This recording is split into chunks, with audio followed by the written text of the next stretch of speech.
નમસ્કાર વિદ્યાર્થી મિત્રો, હું નિમેશ પટેલ. આજથી આપણે ધોરણ 10 ગણિત ચેપ્ટર નંબર 13 આંકડાશાસ્ત્રની શરૂઆત કરીશું. ધોરણ 10 ગણિત એવું ચેપ્ટર કે જે ગણિતનો પ્રાણ કહી શકાય. ધોરણ 10માં એવા બે ચેપ્ટર આવશે, એક હશે આંકડાશાસ્ત્ર અને બીજું હશે સંભાવના. આ બંને ચેપ્ટર એ ધોરણ 10ના ગણિતના પ્રાણ કહી શકાય એવા ચેપ્ટર છે. સામાન્ય રીતે જો આ બંને ચેપ્ટર યોગ્ય રીતે તૈયાર કરવામાં આવશે તો પાસ થવા માટેની લિમિટ એ આ બંને ચેપ્ટરમાંથી પૂર્ણ થઈ શકે એમ છે. તે બંનેમાંનું એક ચેપ્ટર એટલે કે ચેપ્ટર 13 આંકડાશાસ્ત્ર, એની આપણે સંપૂર્ણ સમજ મેળવીશું. આંકડાશાસ્ત્રમાં આવતા અલગ અલગ સૂત્ર જે મુખ્ય 3 પાયા પર આધારિત છે. ચેપ્ટર નંબર 13 આંકડાશાસ્ત્ર એ મુખ્ય 3 પાયા પર આધારિત છે, જેમાંનું એક આવશે મધ્યક, મધ્યસ્થ અને બહુલક. તો આજે આપણે આ ભાગમાં મધ્યકની ચર્ચા કરીશું. મધ્યક એટલે શું, એમાં બે ભાગ પડશે, અવર્ગીકૃત મધ્યક અને વર્ગીકૃત મધ્યક. આ અવર્ગીકૃત મધ્યક એટલે શું, તો આગળ આપણે ધોરણ 6, 7, 8માં અભ્યાસ કર્યો એ પ્રમાણે જે મધ્યક શોધીશું, મધ્યક, સરાસરી અને સરેરાશ એ ત્રણેયનો મતલબ થશે એક જ. તો આપેલા અવલોકનોનો સરવાળો ભાગ્યા અવલોકનની સંખ્યા, એના પરથી આપણે મધ્યક શોધી શકીએ. પણ એ મધ્યક કેવો મળશે? અવર્ગીકૃત મધ્યક મળશે, કે જેમાં માહિતી એ વર્ગમાં વહેંચેલી હશે નહીં. હવે માહિતી એ વર્ગમાં કઈ રીતના વહેંચેલી હોય, તો 5 થી 10, 10 થી 15, 15 થી 20 એ રીતના વર્ગોમાં માહિતી વહેંચેલી હશે નહીં. ડાયરેક્ટ એની લાઈન આપેલી હશે એટલે અવર્ગીકૃત માહિતી આપેલી હશે, એના પરથી આપણે એનો મધ્યક શોધતા હતા. તો જોઈએ આપણે આજે આ વિડીયોમાં મધ્યકની સંપૂર્ણ માહિતી. આના પછીના ભાગમાં આપણે મધ્યસ્થ અને બહુલક વિશે ચર્ચા કરીશું. તો શાંતિથી આપણે એની પહેલાં થિયરી સમજશું અને એના પછી આપણે ઉદાહરણ અને સ્વાધ્યાય સોલ્વ કરીશું. તો ચલો જોઈએ ચેપ્ટર 13 આંકડાશાસ્ત્ર, એના મુખ્ય 3 પાયા તો કયા આવશે? એક આવશે મધ્યક, નંબર 2 બહુલક અને નંબર 3 મધ્યસ્થ. ધોરણ 10 આંકડાશાસ્ત્ર ટોપિક 1 આવશે મધ્યકનો, એના પછીનો ટોપિક આવશે બહુલક અને એના પછીનો ટોપિક આવશે મધ્યસ્થ. તો એમાં આપણે શરૂઆત કરીએ મધ્યક. મધ્યક એટલે શું, એની સંજ્ઞા શું બનશે? તો મધ્યકને x બાર તરીકે દર્શાવવામાં આવે છે. તો મધ્યક એને શું કહેવાય? x બાર. બાજુમાં આવશે બહુલક. બહુલકને z તરીકે દર્શાવવામાં આવશે. બહુલક એટલે શું આવશે? z. અને આવશે મધ્યસ્થ. મધ્યસ્થ એને m તરીકે દર્શાવવામાં આવે છે. તો આ મધ્યક, બહુલક અને મધ્યસ્થ એની સામાન્ય માહિતી આપણે ધોરણ 7, 8 અને 9માં મેળવી. એ માહિતીને શું કહેવાય? અવર્ગીકૃત માહિતી કહે છે. તો હવે આગળ આપણે શરૂઆત કરીએ ટોપિક 1 એટલે કે મધ્યક. ચલો જોઈએ ટોપિક 1 મધ્યક. મધ્યકની સંજ્ઞા બનશે x બાર. તો સામાન્ય રીતે આપણે જ્યારે દાખલો ગણીશું ત્યારે આગળ મધ્યક ના લખીએ, એની જગ્યાએ શું લખીશું? x બાર, જેનો મતલબ થશે મધ્યક. ધોરણ 6 થી 9 સુધી આપણે જે અભ્યાસ કર્યો એને શું કહેવાય? અવર્ગીકૃત મધ્યક કહે છે. એના પછી આવશે વર્ગીકૃત મધ્યક, એટલે કે એ મધ્યકની કિંમત જે વર્ગમાં વહેંચેલી હશે. હવે જોઈએ અહીં આગળ અવર્ગીકૃત મધ્યક.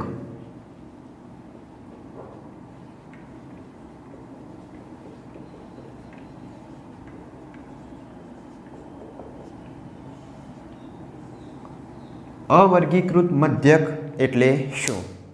તો જે માહિતી આપેલી હોય એ માહિતીમાંના અવલોકનોનો સરવાળો ભાગ્યા કુલ અવલોકનોની સંખ્યા. તો આપણે શું મળશે? એના પરથી મધ્યક મળશે. હવે અહીં આગળ હું લખું આપેલ અવલોકનોનો સરવાળો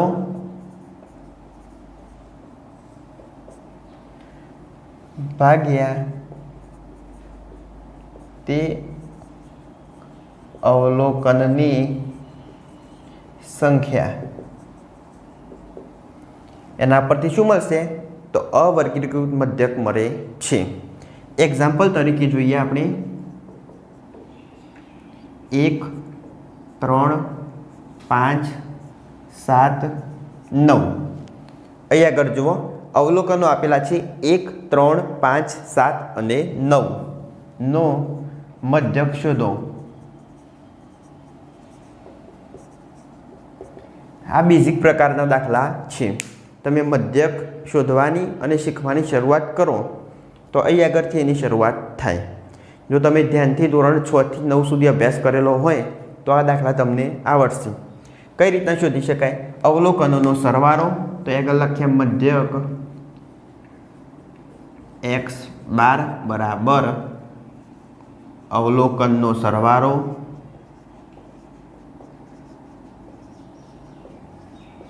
નીચે શું આવશે ભાગ્યા અવલોકનની સંખ્યા. તો ચલો અવલોકનો કયા આપેલા છે 1 3 5 7 અને 9. તો 1 + 3 + 5 + 7 + 9 અને નીચે શું આવશે અવલોકનની સંખ્યા. તો સંખ્યા કેટલી 1 2 3 4 અને 5. તો નીચે લખીએ 5. ચલો અવલોકનનો સરવાળો તો 9 + 1 એટલે 10, 7 + 3 એટલે 10, તો 10 ને 10 20 + 5 એટલે 25 ભાગ્યા નીચેના 5, 5 × 5 = 25. તો શું આવશે જવાબ 5. તો આપણો મધ્યક કેટલો મળશે 5. તો આ કઈ માહિતી હતી? તો આ હતી અવર્ગીકૃત માહિતી. હવે આના પરથી તમે મધ્યક શોધી શકો. કઈ રીતના? અવલોકનનો સરવાળો ભાગ્યા અવલોકનની સંખ્યા. ધોરણ 10ની પરીક્ષામાં 1 ગુણની ખાલી જગ્યામાં આવા દાખલા પૂછાઈ શકે. બરોબર? અવર્ગીકૃત માહિતી આપેલી હોય તો એને મધ્યક કઈ રીતના શોધી શકાય? તો આપેલ અવલોકનનો સરવાળો ભાગ્યા અવલોકનની સંખ્યા એના પરથી મધ્યક શોધી શકાય. હવે આના પછી આપણે જોઈએ વર્ગીકૃત માહિતીનો મધ્યક. એટલે કે વર્ગમાં જો માહિતી આપેલી હોય તો એનો મધ્યક કઈ રીતના શોધી શકાય. હવે વર્ગમાં માહિતી આપેલી હોય એનો મતલબ શું થાય? તો 5 થી 10, 10 થી 15 એ રીતના વર્ગમાં વિભાજન કરેલું હોય માહિતીનું. તો એના ઉપરથી આપણે મધ્યક શોધવાનો હોય તો અલગ અલગ 3 સૂત્રનો અભ્યાસ કરવો પડશે. કયા 3 સૂત્ર આવશે એ જોઈએ હવે આપણે આગળ. પણ એના માટે આ ખાસ ધ્યાન રાખજો અવર્ગીકૃત માહિતીનો મધ્યક કઈ રીતના શોધવાનો? અવલોકનનો સરવાળો ભાગ્યા અવલોકનની સંખ્યા. ચલો હવે જોઈએ આગળ વર્ગીકૃત માહિતીનો મધ્યક. ચલો જોઈએ હવે આગળ ધોરણ 10માં આપણે જે મધ્યકનો અભ્યાસ કરવાનો થશે એ આવશે વર્ગીકૃત માહિતીનો મધ્યક. તો આ વર્ગીકૃત માહિતીનો મધ્યક એટલે શું? વર્ગીકૃત માહિતીનો મધ્યક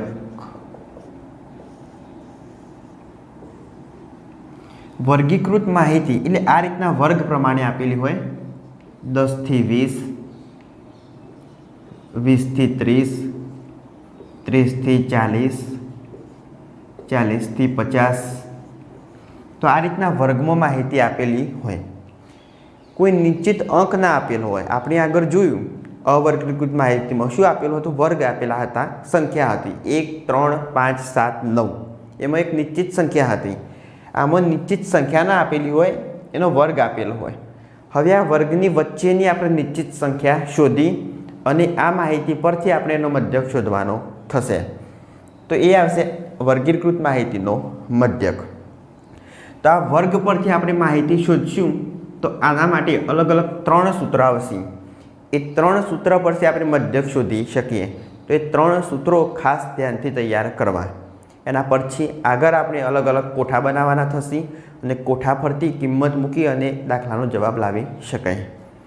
તો જુઓ વર્ગીકૃત માહિતીનો મધ્યક એના અલગ અલગ 3 સૂત્રો. તો પહેલાં એ સૂત્રોનો અભ્યાસ કરીએ. સૂત્ર 3 આવશે. એમાં સૌથી પહેલાં સૂત્ર જે આવશે કે જેના પરથી આપણે મધ્યક એ શોર્ટમાં શોધી શકીએ, એટલે સૌથી સાદી રીતનું સૂત્ર. તો એ આગળ લખીએ સાદી રીત અથવા એને કહેવામાં આવશે પ્રત્યક્ષ રીત. અથવા સીધી રીત, બરોબર. સાદી રીત, પ્રત્યક્ષ રીત અથવા સીધી રીત. તો એનું સૂત્ર કયું બનશે? તો જુઓ, મધ્યક x બાર બરાબર, તો આગળ લખીએ x બાર બરાબર, પાછળ આવશે sigma fi xi, sigma fi xi upon sigma fi. આ બનશે સાદી રીત, પ્રત્યક્ષ રીત મધ્યક શોધવાની. તમને પરીક્ષામાં ડાયરેક્ટ પૂછાઈ શકે કે પ્રત્યક્ષ રીતની એટલે પ્રત્યક્ષ સૂત્રની ઉપયોગ કરી અને મધ્યક શોધો. તો કયું સૂત્ર મૂકવાનું? x બાર બરાબર sigma fi xi upon sigma fi. હવે આમાં આ જે sigma fi xi sigma fi એનો મતલબ શું? આગળ આપણે કોષ્ટકમાં કોષ્ટક દોરી કિંમતો તો લખીશું, પણ એની કિંમતો મેળવવાની કઈ રીતના? તો અહીંયા આગળ જુઓ, જોઈએ આપણે એને શું કહેવાય? જો સિગ્મા, આ રીતના આપણે સિગ્મા દર્શાવીએ તો સિગ્માનો અર્થ થશે સરવાળો. સિગ્મા એટલે શું થાય? સરવાળો. એના પછી આવશે fi, fi એટલે થશે આવૃત્તિ. fi એટલે શું થશે? આવૃત્તિ, જેને અંગ્રેજીમાં કહેવાય ફ્રીક્વન્સી. ફ્રીક્વન્સી ઉપરથી એને શું કહેવાય? fi. પછી આવશે xi, જેને કહીશું મધ્ય કિંમત. જો તમે આ એક સૂત્ર ઉપરથી સમજી લેશો તો બીજા સૂત્રમાં આ કિંમતો આવશે જ, તો તે સમજવાની જરૂર નહીં પડે. તો આ સૂત્રમાં ધ્યાનથી માહિતી મેળવવાની. સિગ્માનો અર્થ થશે સરવાળો, fi એટલે થશે આવૃત્તિ, xi એટલે થશે મધ્ય કિંમત. હવે sigma fi xi, sigma fi xi જે ઉપર આપેલું છે, તો આખા પદનો મતલબ શું? તો fi xi નો સરવાળો, fi ગુણ્યા xi નો સરવાળો, એટલે કે પહેલાં આ બંનેનો ગુણાકાર fi xi નો અને પછી એનો સરવાળો. ચલો આગળ, સિગ્મા fi, સિગ્મા fi એટલે શું આવશે? આવૃત્તિનો સરવાળો. તો આગળ લખીએ આવૃત્તિનો સરવાળો. તો આટલી માહિતી આપણે ખાસ ધ્યાન રાખીશું. ફરી જોઈએ, સાદી રીત, પ્રત્યક્ષ રીત. એનું સૂત્ર કયું આવશે? x બાર બરાબર sigma fi xi upon sigma fi. જો સિગ્માનો મતલબ થશે સરવાળો, fi એટલે થશે આવૃત્તિ ફ્રીક્વન્સી, xi એટલે મધ્ય કિંમત, સિગ્મા fi xi એટલે શું? fi xi નો ગુણાકાર અને એનો સરવાળો. સિગ્મા fi એટલે આવૃત્તિ, સિગ્મા એટલે સરવાળો, તો આવૃત્તિનો સરવાળો. હવે એવું મનમાં થશે કે અહીં આગળ સૂત્ર લખ્યું તો એની કિંમતો કઈ રીતના શોધવાની? તો કિંમતો કઈ રીતના શોધવી? તો fi એટલે થશે આવૃત્તિ. તો આ રીતના વર્ગ આપેલા હોય વર્ગ, તેની બાજુમાં આવૃત્તિ પણ આપેલી હશે, બરાબર. કોષ્ટકમાં તમે જોઈ શકશો. આગળ ઉદાહરણની મદદથી સમજીએ. xi એટલે શું? તો xi એટલે થશે મધ્ય કિંમત. તે મધ્ય કિંમત કઈ રીતના શોધવી એ જોઈએ. xi એટલે મધ્ય કિંમત.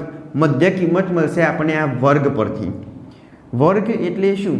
તો આ જે અધઃસીમા પ્લસ ઉધ્વસીમા એ બંનેનો કરીશું સરવાળો ભાગ્યા 2 એટલે શું મળશે? મધ્ય કિંમત. તો એ અગર નીચે હું લખું મધ્ય કિંમત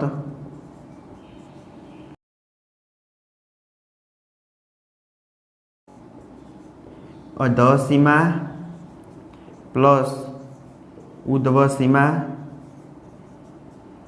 ભાગ્યા 2 એટલે શું મળશે? મધ્ય કિંમત x. હવે અધઃસીમા એટલે શું અને ઉધ્વસીમા એટલે શું? તો આ રીતના જે વર્ગ આપેલા હોય એનું આગળનો જે ભાગ હશે એને કહેવાય અધઃસીમા, અને પાછળનો ભાગ હોય એને શું કહેવાય? ઉધ્વસીમા. આગળનું હોય તેને શું કહેવાય? અધઃસીમા કહેવાય, અને પાછળનું હોય તેને ઉધ્વસીમા કહે છે. તો અહીં આગળ તમને xi એટલે શું અને કઈ રીતના મેળવવા એની ખબર પડી હશે. આવૃત્તિ fi એ આ વર્ગની બાજુમાં લખીને આપેલી હશે તો એને કહેવાય fi. સિગ્માનો અર્થ થશે સરવાળો. હવે સિગ્મા fi xi, તો અહીં આગળ xi એટલે શું આવશે? તો xi એટલે થશે મધ્ય કિંમત. તો મધ્ય કિંમત આપણી જે અહીંયા આગળ આવશે એને શું કહેવાય? મધ્ય કિંમત. એટલે કે 10 + 20 એટલે 30 ભાગ્યા થશે 2 એટલે આવશે 15. તો 15 એને શું કહેવાશે? મધ્ય કિંમત. હવે સિગ્મા fi xi એટલે fi xi નો ગુણાકાર કરીશું, નીચે એનો સરવાળો કરીશું, અને સિગ્મા fi એટલે આવૃત્તિનો સરવાળો જે બાજુમાં હશે. હવે ક્યારેક કેવું હશે કે આ જે વર્ગ આપેલા હશે એ વર્ગમાં અધઃસીમા અને ઉર્ધ્વસીમા, એટલે જુઓ અહીંયા આગળ અધઃસીમા 10, ઉર્ધ્વસીમા 20, પછી 20 30, 30 40 50, એટલે જેટલાથી પૂરું થશે ને નીચેની લાઈન એટલાથી શરૂ થશે. એટલે કે પ્રથમ લાઈન એની ઉર્ધ્વસીમા અને નીચેની અધઃસીમા બે એક જ હશે, એટલે 20 તો 20, 30 તો 30. પણ ક્યારેક આ રીતના આપેલું હોય 1 4, પછી આવશે 5 8, પછી આવશે 9 12, આ રીતના આપેલું હોય. તો જુઓ અહીંયા આગળ ઉર્ધ્વસીમા અને નીચેનાની અધઃસીમા એ બંને અલગ છે. તો હવે આ દાખલા આપણે ગણવા હોય તો એની ઉર્ધ્વસીમા અને અધઃસીમા બંને સમાન હોવી જોઈએ. તો સમાન ન હોય તો એને સમાન કઈ રીતના કરવી? તો સમાન કરવા માટે આગળની સંખ્યા હોય એમાંથી 0.5 બાદ કરવાના, અને પાછળની સંખ્યા હોય એમાં 0.5 પ્લસ કરવાના. આગળની સંખ્યામાંથી 0.5 માઇનસ કરવાના, પાછળની સંખ્યામાંથી 0.5 પ્લસ કરવાના. તો જુઓ અહીંયા આગળ આમાંથી 0.5 કાઢી નાખો તો શું આવે? 0.5. આ બાજુ 0.5 ઉમેરો તો 4.5. અહીં આગળ 5 આપેલા છે, એમાંથી 0.5 કાઢો તો 4.5. આમાં 0.5 ઉમેરો તો 8.5.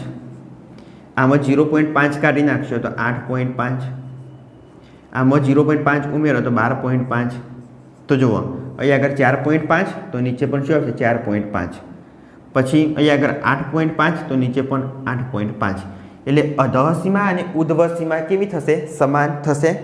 તો હા, તો આ હતું પ્રથમ સૂત્ર, જેને શું કહેવાય? સાદી રીત અથવા પ્રત્યક્ષ રીત. કયું સૂત્ર બનશે? તો x બાર બરાબર sigma fi xi upon sigma fi. હવે આના પછી જોઈએ આપણે ધારેલ મધ્યકની રીત. એ આવશે રીત નંબર 2. ધારેલ મધ્યકની રીત, એનું મધ્યક શોધવાનું સૂત્ર અલગ છે. તો હવે એની ચર્ચા કરીએ. ચલો જોઈએ આગળ. વર્ગીકૃત માહિતીમાં મધ્યક શોધવાનું સૂત્ર બીજું, જેને શું કહેવાય? ધારેલ મધ્યકની રીત.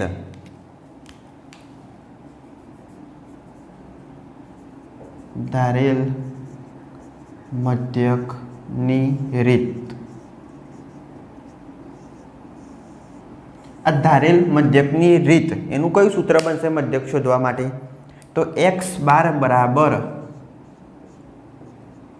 a plus sigma fi di upon sigma fi.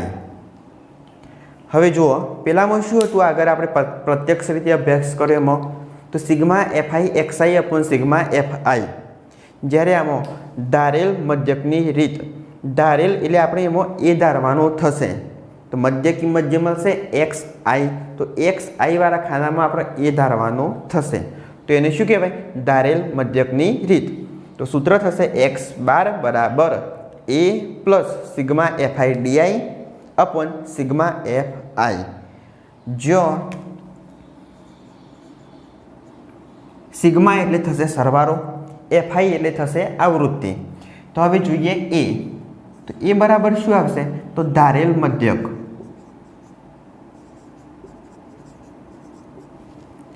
પછી આવશે di. તો di બરાબર તો xi માઇનસ a. આ xi એટલે શું થશે?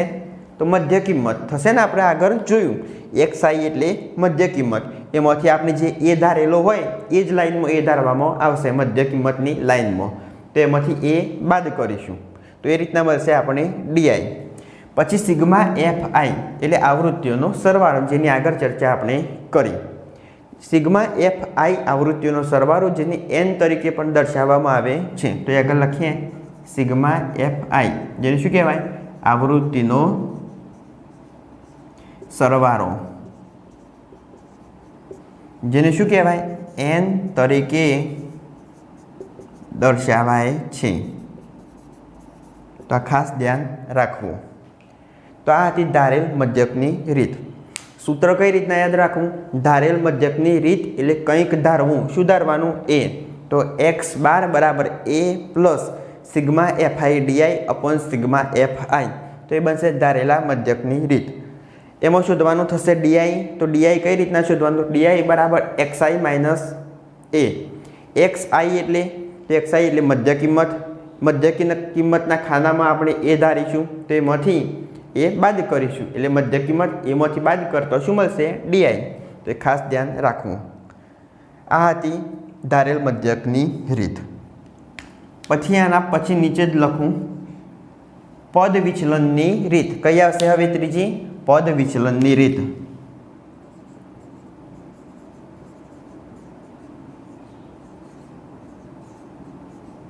હવે આ કઈ રીતના યાદ રાખવી? પદ વિચલનની રીત. પદ વિચલન કરવા, વિચલનનો મતલબ શું થાય? અલગ પાડવો. એટલે પદ અલગ પાડીશું એટલે સૌથી મોટું સૂત્ર આવશે પદ વિચલનની રીતનું હશે. તો અહીં અગર હું એનું સૂત્ર લખીશ તો x બાર બરાબર a પ્લસ ચલો x બાર બરાબર a plus sigma fi ui upon sigma fi ગુણ્યા h. તો આ બનશે પદ વિચલનની રીત. પદ વિચલન એટલે પદો વિચલન કરો, અલગ પાડો. તો સૂત્રમાં પણ આપણે પદો અલગ પાડીશું. સૌથી મોટું સૂત્ર આવશે પદ વિચલન. કયું? x બાર બરાબર a plus sigma fi ui upon sigma fi ગુણ્યા h. હવે આમાં જુઓ a એટલે શું આવશે? તો ધારેલ મધ્યક. સિગ્મા fi એટલે શું આવશે? આવૃત્તિનો સરવાળો અથવા n તરીકે પણ દર્શાવાય. તો અહીં આગળ બે નવી માહિતી આવશે. એક આવશે ui અને બીજી આવશે h. તો આ ui અને h એટલે શું આપણે જોઈએ. તો જો ui, હવે ui નો મતલબ શું થશે? તો ui એટલે થશે di minus di upon h. di upon h થશે. હવે જુઓ, જો di એટલે આપણે શું લખી શકીએ? xi minus a upon h. તો ui એટલે di અપોન h અથવા xi minus a upon h. હવે જોઈએ આપણે h. તો આ h એટલે શું? તો h એટલે થશે વર્ગ લંબાઈ. h એટલે શું આવશે? વર્ગ લંબાઈ. હવે વર્ગ લંબાઈ એટલે શું? h ની કિંમત કઈ રીતના શોધી શકાય? તો h ની કિંમત એટલે અહીં આગળ જુઓ, આ જે વર્ગ આપેલા છે પ્રથમ 10 પછી આવશે 20. તો આ બંનેની બાદબાકી કરીશું એટલે શું મળશે? આપણને h જોવા મળશે. તો અહીં આગળ હું લખું h બરાબર ઉર્ધ્વસીમા વર્ગની ઉર્ધ્વસીમા માઇનસ વર્ગની અધઃસીમા. તો શું મળશે? આના પરથી h મળશે. તો આપણે વર્ગ આપેલા છે એમાં h શોધવો હોય તો શું શોધાય? 20 માઇનસ 10 બરાબર 10. તો આ બનશે આપણો h. કઈ રીતના શોધવાની ખબર પડી? ફરી ચર્ચા કરીએ. ઉર્ધ્વસીમા માઇનસ અધઃસીમા એટલે જે વર્ગ આપેલું હોય એ બંને વચ્ચેનો તફાવત એટલે 20 માઇનસ 10. તો h બનશે 10. હવે ui શોધવા હોય તો કઈ રીતના શોધી શકાય? તો જો હું તમને કહું, ui શોધવા હોય તો તમે ધારેલો મધ્યક એ ધારશો. તો એની સામે ui ની કિંમત થશે 0. એની ઉપર થશે -1 -2, નીચે થશે +1 2 3 એ રીતના આવશે. પણ એ આપણે ઉદાહરણ જોઈશું દાખલા, એમાં વધારે ખબર પડશે. તો એ આપણે દાખલામાં જોઈશું. તો અહીં આગળ આપણે 3 રીતની ચર્ચા કરી. પહેલાં જોયા પ્રત્યક્ષ રીત, એની પછી જોઈ ધારેલ મધ્યકની રીત, અને ત્રીજું પદ વિચલનની રીત. તો આ 3 રીતે મધ્યક શોધી શકાય. તમે કોઈ પણ એક દાખલો ત્રણેય રીતે ગણો તો જવાબ શું આવશે? એક જ આવશે. તો 3 સૂત્ર કેમ? એનો તફાવત શું? તો તફાવત એટલો જ કે તમે બધામાં પ્રત્યક્ષની રીતનો ઉપયોગ કરશો તો એમાં ગુણાકાર એ મોટી સંખ્યાના કરવાના થશે, અને પદ વિચલન અને ધારેલા મધ્યકની રીતે કરશો તેમાં ગુણાકાર નાના થશે. તો આ જ તફાવત હતો. ગુણાકાર મોટા ન કરવા હોય અને આસાનીથી દાખલો ગણવો હોય તો આ બીજા સૂત્રનો ઉપયોગ કરી શકો. બાકી ત્રણેય સૂત્ર મૂકશો તો જવાબ તો એક જ આવશે. બરાબર? તો હવે આગળ આપણે ત્રણેય સૂત્ર એક સાથે અભ્યાસ કરીએ અને પછી આગળ દાખલાનો અભ્યાસ કરીશું. ચલો જોઈએ હવે આગળ વર્ગીકૃત મધ્યક શોધવાના ત્રણેય સૂત્રોને એકસાથે સમજીએ. કયા ત્રણ સૂત્રો આવશે? તો પ્રત્યક્ષની રીત આવશે, ધારેલ મધ્યકની રીત અને પદ વિચલનની રીત. તો ચલો અહીં આગળ હું લખીશ પ્રત્યક્ષ રીત અથવા સાદી રીત. ચલો બીજી કઈ આવશે? ધારેલ મધ્યકની રીત. અને ત્રીજી આવશે પદ વિચલનની રીત.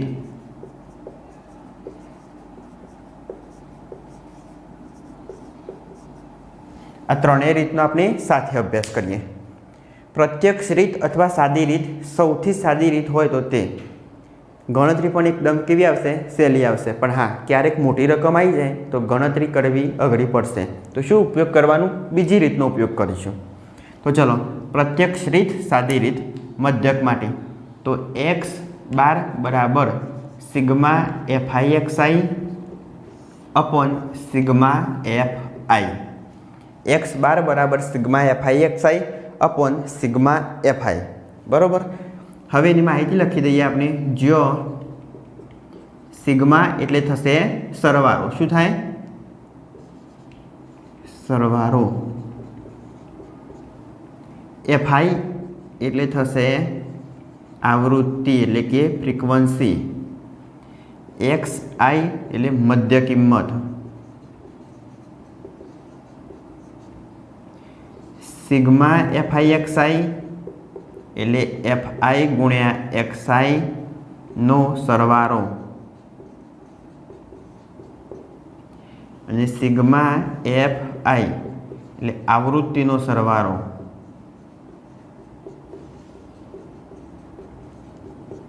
જેને n કહે છે. બરોબર. n તરીકે પણ ઓળખવામાં આવે છે. તો આ માહિતી હતી. સિગ્મા એટલે સરવાળો, fi એટલે આવૃત્તિ, xi એટલે મધ્ય કિંમત, fi xi એટલે fi xi નો સરવાળો. આગળ સિગ્મા આપેલું છે એટલા માટે. પછી સિગ્મા fi એટલે આવૃત્તિનો સરવાળો જેને n કહે છે. હવે બાજુમાં જોઈએ ધારેલા મધ્યકની રીત. ધારેલો મધ્યક યાદ કરો, આગળ આપણે અભ્યાસ કર્યો. ધારવાનું શું? એ ધારવાનો. તો ચલો એ વાળું મૂકીએ. તો x બાર બરાબર a પ્લસ સિગ્મા fi. પછી શું આવશે? xi આવશે? તો ના, sigma fi di upon sigma fi. x બાર બરાબર એ ધારવાનું એટલે a plus sigma fi di upon sigma fi. ચલો આમાં સિગ્મા એટલે સરવાળો, fi એટલે આવૃત્તિ, xi નહીં આપેલા, એની જગ્યાએ શું આપેલું છે? di. તો di એટલે શું? તો આગળ લખીએ આપણે di બરાબર xi માઇનસ a એટલે કે મધ્ય કિંમતમાંથી એ બાદ કરી દઈશું. આ એ ક્યાં ધારવાનું? મધ્ય કિંમતમાં ધારીશું અને એમાંથી મધ્ય કિંમતની કિંમતમાંથી એ બાદ કરશું. ચલો એના પછી સિગ્મા fi એટલે સરવાળો. તો આમાં ખાલી નવું શું આવશે? તો એ નવું આવશે. એટલે શું આવશે? એ એટલે ધારેલ મધ્યક. આ બે વસ્તુઓ ખાસ ધ્યાન રાખવાની. di બરાબર xi માઇનસ a અને a બરાબર ધારેલો મધ્યક. ચલો આગળ જોઈએ પદ વિચલનની રીત. એટલે પદ વિચલન કરો, બધા જ પદો અલગ પાડી દો. તો ચલો અલગ પાડીએ. x બાર બરાબર a plus sigma fi ui upon sigma fi ગુણ્યા h. કેટલા બધા પદ અલગ પડ્યા? તો એને શું કહેવાય? પદ વિચલનની રીત. a plus sigma fi ui upon sigma fi ગુણ્યા h. જો ચલો આમાં શું નવું આવશે? a. તો એ શું આવશે? ધારેલો મધ્યક. ચલો fi આવી ગઈ ui એટલે di અપોન h. આ જે di છે એ di ને આપણે શું કરીશું? વર્ગ લંબાઈ h એ ભાગીશું. તો હવે di ની જગ્યાએ શું લખી શકાય? xi minus a. તો xi minus a upon h. તો ચલો હવે જોઈએ h. બીજું શું નવું આવશે? h. તો h એટલે શું થશે? તો વર્ગ લંબાઈ. વર્ગ લંબાઈ એટલે તો h બરાબર ઉર્ધ્વ સીમા માઇનસ અધઃ સીમા. તો શું મળશે? એના પરથી h મેળવી શકાય. જે વર્ગ આપેલા હોય તેમાં ઉધ્વ સીમામાંથી અધઃ સીમા બાદ કરશો એટલે શું મળશે? વર્ગ લંબાઈ h મળે છે. તો આ 3 સૂત્રોનો આપણે આ વિડીયોમાં અભ્યાસ કર્યો. તો એ સૂત્ર ધ્યાનથી તૈયાર કરવા. આના પછી આપણે જોઈએ મધ્યકમાં પૂછાયેલ દાખલો એટલે કે ઉદાહરણ 1. એ ઉદાહરણ 1 આપણે અલગ અલગ 3 રીતે ગણીશું. કઈ 3 રીતે? તો પહેલાં પ્રત્યક્ષની રીતે જોઈશું, એના પછી ધારેલા મધ્યકની રીતે જોઈશું અને પદ વિચલનની રીતે પણ જોઈશું.